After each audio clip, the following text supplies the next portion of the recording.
Hello, everybody, and welcome to the Marvel Plus podcast, the show where we talk the Marvel shows on Disney Plus and how they connect to the MCU. My name is Bret, aka Enigma9011, and you can normally catch this podcast live over on twitch.tv/Enigma9011 every Sunday at 7 p.m. Eastern. You can join in the chat, join on the conversation, all the fun theories. If you're a subscriber over there, we'd love to have you. Today, we're talking about Hawkeye, continuing the series, talking about episode 3. We're talking about Hawkeye episode 3, Echoes. We left off where Clint had gotten himself captured and Kate tried to make the save, but ended up getting captured herself. And we met our, or at least one, adversary villain for this series. So we're going to open this episode up with a bit of her backstory and kind of get to know her a little bit more and see her life up to this point. We learned that she is deaf and cannot hear, so her growing up with the difficulties of being in a regular school, and unfortunately her parents not being able to afford to send her to a more specialized school to kind of help her develop in a way that benefits her, but even though this is a downside, it seems like her family life, her home life, very supportive, very healthy relationship, especially with her father that we see. And we progress to see kind of more of her upbringing, and it kind of, in a way, has some similarities to Kate with some martial arts training and, learning how to defend herself. Something interesting that we will see in this little intro section, especially with her martial arts training, is we're going to get introduced to another character as well, part of her family, her uncle. We're not going to see any depiction of the character's face. We're only going to see his hand kind of, petting her cheek, and a small laugh from that character. The laugh seems familiar. The size of the man seems familiar.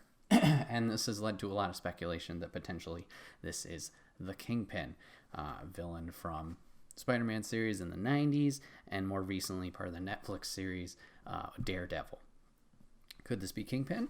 I don't know. Like I said, a lot of speculation towards it. Could it be really cool? I am recording this later than usual, so there is some confirmations on the internet going around now that Daredevil, if and when does show up in the MCU, is going to be played by Charlie Cox, who played the Netflix version of Daredevil. So very cool to see that. I know a lot of people were kind of hoping for that. The Netflix series were semi-tied in, tied into the fact that they referenced things like the attack on New York and some other things that had happened loosely, but obviously we had not seen the connection in films or Disney direct properties of Daredevil, Luke Cage, Jessica Jones, and Iron Fist, and the Defenders as we have seen them.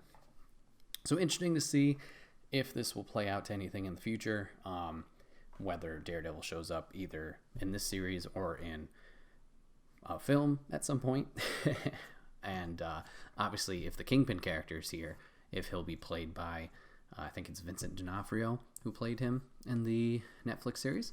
Only time will tell. But interesting little rumor mill going around about this character. So we're going to fast forward a little bit to Maya, is the girl's name.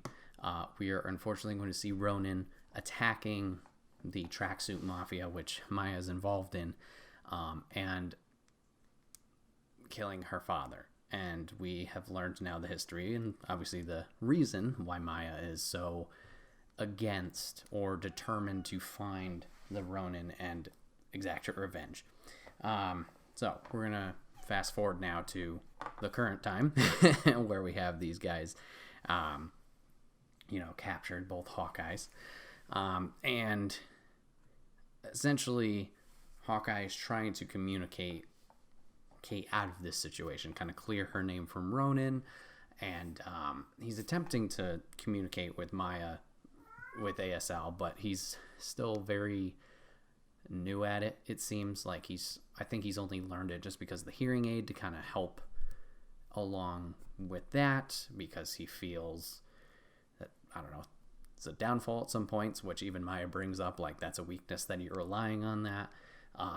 So he's trying to communicate with her, is able to a little bit, and they get in a conversation with the translator that Ronan is dead. He claims Ronan is dead, and that Black Widow was the one to take care of it. Obviously, as the audience, we know that's not exactly true, but Maya's not having it. She's really really, focused on her goal.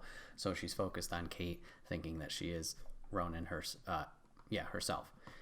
So because of this, during the whole situation gets a little tense, she will end up attacking Kate, trying to end the job there. Her translator, Kazi, who we'll learn the name of later on, is able to stop her and break it up. And eventually, gets away. Let's see. So yeah, like I said, Clint kind of explains, like, I'm trying to clear your name of this whole situation to Kate as they have this moment to talk. He then mentions to Kate, once there's I'll give you the signal, it's time to get out of here. We need to escape. Clint is able to take his little duct tape handcuffs and kind of carve his way out, or cut his way out with the little automatic, I don't know what I'm trying to say, the little riders that they're on. Makes a little break for it. Brawls with the tracksuit mafia in the store. Turns out to be a KB Toys, which I thought was kind of funny.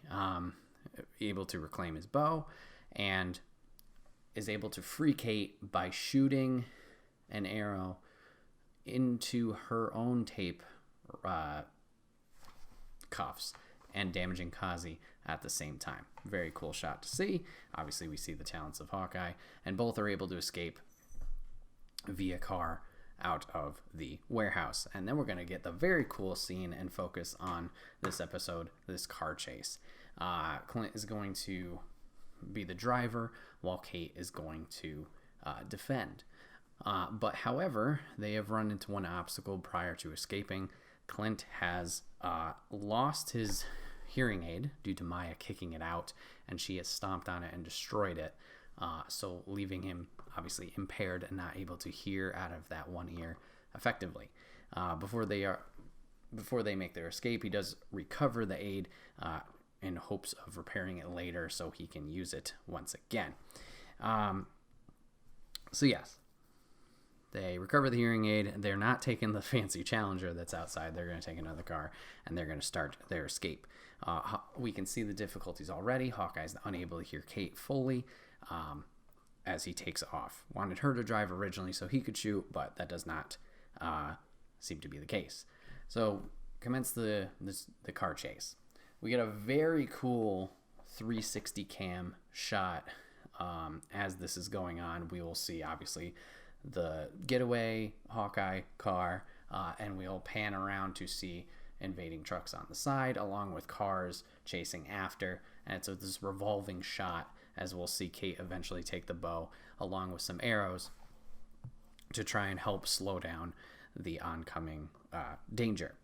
They're out of regular arrows, though, so now it's time for the trick arrows. We'll see Hawkeye hide certain arrows and pull them out of the quiver, and Kate's kind of pulling blind as to what each, obviously, special arrow will be. We start with a putty arrow that's going to kind of block the vision of one of the trucks that is going, and as we proceed in this chase after the putty arrow, they decide, this is going to be easier if you're shooting forward. So we're going to flip that car in reverse. Hawkeye's now going to drive backwards in this chase, and Kate is now facing forward and shooting more arrows. We got an explosive arrow, and apparently there were 4 more that Hawkeye had pulled that were more dangerous than this explosive arrow, as Kate will proclaim. We have acid arrows, and we also have a gas arrow was another one. Eventually, Maya's car is going to catch up. I believe it was Maya's car. And Kate is going to notice that her bow is in this car. She's able to recover her own bow, which she was very concerned they were leaving behind. And we will end up with one more shot as they're eventually going to get out of the car. And we are going to end up with a PIM particle arrow. So Hawkeye explains to Kate, shoot your arrow up into the sky when I give my mark. She does that. He's going to nail that arrow with the Pym particle arrow, making it giant and essentially blocking the path of their pursuers. So we're going to get that. We're going to buy some time for ourselves. And now they're going to recover one arrow that Kate had used earlier, a suction cup arrow that she was kind of complaining about. She's going to use one more arrow, a USB arrow, which might be a callback to the animated series of What If that we had seen against Ultron. She's going to use that to kind of distract. Hawkeye is going to be able to recover the suction cup arrow. They're going to jump off the bridge that they are trapped on, grapple hook as we saw in Avengers 1, suction cup onto a train down below, the subway train, and make their escape away from Maya and the tracksuit mafia. Very fun scene to kind of watch and the action to pick up in this series. Really cool to see both of them obviously doing what they do best. So we're in the subway train, making our way back, and Hawkeye finally admits to Kate, you got some skill, you got some talent, and it's funny, it's kind of like mirrored conversations. Kate will bring up walking the dog originally because they've been going for a while and her concern there, while Clint is talking about the archery. She's going to pick up on that conversation and follow that, and then Clint is going to do the opposite and talk about the dog. So we can obviously see, once again, more hearing aid issues leading to, some problems. So now they're back at the apartment, they're resting, and we see Hawkeye dealing with obviously not having the ability to hear out of his one ear, and he gets a call from home. He automatically assumes it's his wife, so he's going to answer, talk to her, be like, hey, I can't really talk right now, can we text instead? But Kate's going to come in for the save and be like, whoa, it's actually a little boy, and Clint has a conversation that's kind of tugging at the heartstrings with his son Nathaniel about making it home for Christmas. Kate's being able to be a translator by writing notes down, and he's talking to his son, trying to, no, I'm not going to make it for the movie marathon, unfortunately, but I am going to make it home. I might just need another day or two. And his son's like, it's okay if you don't make it home for the holidays. And you kind of, like I said, they pull at those heartstrings, and you kind of feel bad for Hawkeye just trying to live his life. This is like, the 8th time he's retired from this thing. And unfortunately, he just can't seem to line up the pieces to just be a family man and be home for the holidays and, spend that time with his family. And Kate feels bad about that. We're going to head back to Maya now. And we can see the Tracksuit Mafia is now clearing out their base as it's been compromised. And Kazi, the translator, seems very concerned. Tries to talk Maya down, like, hey, we got to take care of the crew. Like when your dad was in charge, that was pretty much the most important thing. And Maya, doesn't snap back at him, but kind of puts him in his place. And we bring up the uncle once again. Uncle's very powerful, is power hungry, and they're hoping that he doesn't find out of the problems that had occurred here. We're gonna go back to the Hawkeye gang, and they're getting the hearing aid fixed. And let's see, so we get that, and they're gonna have a kind of little powwow at the diner, getting some breakfast. And Hawkeye kind of talks to Kate about hey, this is great that you want to do. I'm not a role model, one. And then, this hero gig, there's a lot of sacrifice, and you got to kind of pay for it. There's a price, certain things you can do, certain things you can't do. And, trying to almost talk her down from the thing, or just maybe take it out of its spotlight that she has put it under. And she understands, but she's also trying to explain to him, no, you are a role model. Just because, you don't believe it doesn't mean that is the case. So we get this nice conversation between the two, and we go from there. And now they're making their next attempt in their plan. Apparently Clint knows of who Kazi is, so they're going to try and find more information on him specifically and try and plan their next step of attack. Seems like Hawkeye also knows the boss. Apparently, the guy at the top will do anything to grow his organization. So, big yikes there. I don't know what status Kingpin was left in the Netflix series. So, I don't know if they're building off of something there or if this is a fresh start and we're kind of seeing the rise of the Kingpin. Maybe through the blip. Obviously, he had some ties there with tracksuit times. Onto obviously current day. So we'll have to see where, if this is Kingpin, where this person is established, what kind of control do they have. So yeah, we learned about that, and apparently Ronan had hit their supplier, and then eventually the tracksuit. So he kind of has, some history with them. So lastly, we're going to end up getting more information on Kazi, and the plan is to use the Bishop security system to kind of pull any resources they can about these guys. So they're going to sneak into Mom's penthouse. Kate's going to try and hack into the system.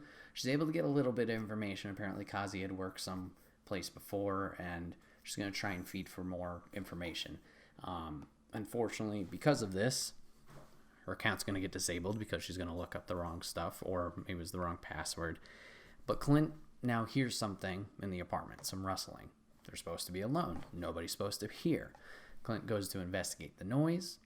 We see a sword whoosh, pop into frame. It's the Ronin blade. And we see Jack, a.k.a. the swordsman, in place. And that will leave us at this episode for episode 3. So yeah, there's echoes. I really enjoyed this episode just for more of the action stuff that we got to see, obviously, with Kate, able to show off her skills with the bow and arrow. And it was just exciting, obviously, seeing all the specialty arrows and what each of them could do.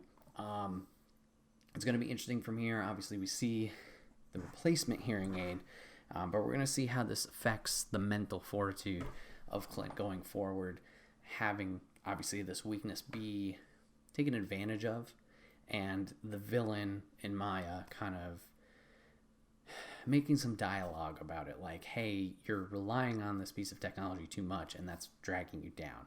And he can kind of see that in this episode, that I couldn't hear for a lot of this, and luckily it turned out okay, but it's a big detriment. So we're going to have to see where he goes from here, how he can grow from this situation.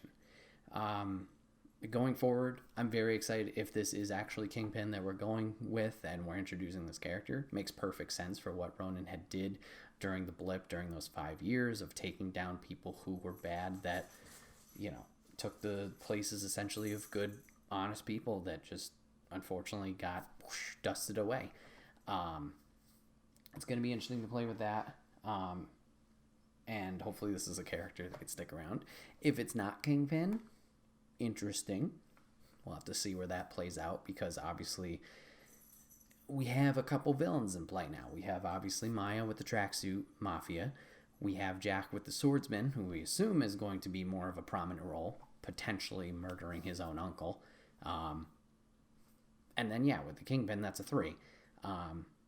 Maybe this series goes another season. Obviously, we have Loki continuing on. As far as I know, obviously, WandaVision is continuing more in the movie landscape with Doctor Strange. But Cap and Falcon, Falcon is Cap, Captain America and Winter Soldier, as far as I know, that's not a season 2. But who knows? Maybe more of these are getting sequel seasons than originally we had thought going into this. I guess one more thought is just, is Clint going to make it home for Christmas? Unfortunately, I don't think we're going to be able to do the live reaction just based on timing, or like the weekend of reaction, just because of timing, and I'll be away from home. But that's going to be a finale that is interesting, just because if it is the 6-episode arc like we had talked about in the past, I think that will line up perfectly for the holiday weekend, which would make sense because that's the whole gimmick here. Like, will he make it home? So timing-wise, it works out. We'll have to see how this plays out. He's already missed the gingerbread houses. He missed the movie marathon. The next event is the ugly sweater party.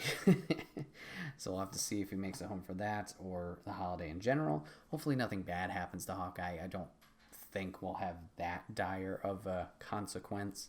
I think this buddy cop-esque type feeling that we have with Kate, with Hawkeye, this teaching moment, I think that's smart.